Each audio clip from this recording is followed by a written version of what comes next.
కాంగ్రెస్ మాజీ అధ్యక్షురాలు సోనియా గాంధీ నకిలీ పత్రాల ఆధారంగా ఓటు హక్కును పొందారన్న ఆరోపణలపై ఢిల్లీలోని రౌస్ అవెన్యూ కోర్టు నోటీసులు జారీ చేయడంతో దేశ రాజకీయాల్లో కొత్త చర్చ ప్రారంభమైంది. ఢిల్లీకి చెందిన న్యాయవాది వికాస్ త్రిపాఠి ఇచ్చిన పిటిషన్లో సోనియా గాంధీ పేరు 1980 ఓటర్ల జాబితాలో చేర్చబడిందని, కానీ ఆమె భారత్ పౌరసత్వం అధికారికంగా 1983లో మాత్రమే లభించిందని, అంటే పౌరసత్వం పొందకముందే ఓటర్గా నమోదు కావడం చట్టవిరుద్ధమని, దీనికి నకిలీ పత్రాలే ఆధారం కావచ్చని ఆరోపించారు. మొదట ఈ కేసును విచారించిన మెజిస్ట్రేట్ సరైన ఆధారాలు లేవని భావించి పిటిషన్ను కొట్టివేసిన ఈ నిర్ణయాన్ని సవాలు చేస్తూ త్రిపాఠి రౌస్ అవెన్యూ కోర్టులో రివిజన్ పిటిషన్ దాఖలు చేశారు.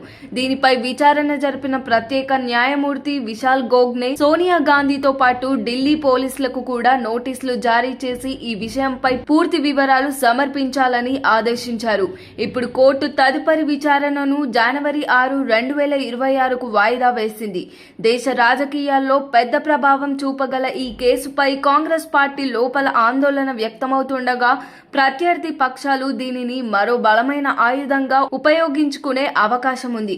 ఒక మాజీ ప్రధానమంత్రి భార్య, సుదీర్ఘకాలం కాంగ్రెస్ పార్టీకి ప్రధాన నేతగా ఉన్న సోనియా గాంధీపై ఇలాంటి ఆరోపణలు రావడం, కోర్టు నోటీసులు జారీ కావడం, ఇది కేవలం న్యాయపరమైన అంశమే కాకుండా రాబోయే ఎన్నికల నేపథ్యంలో రాజకీయ ప్రాధాన్యం కూడా సంతరించుకుంది.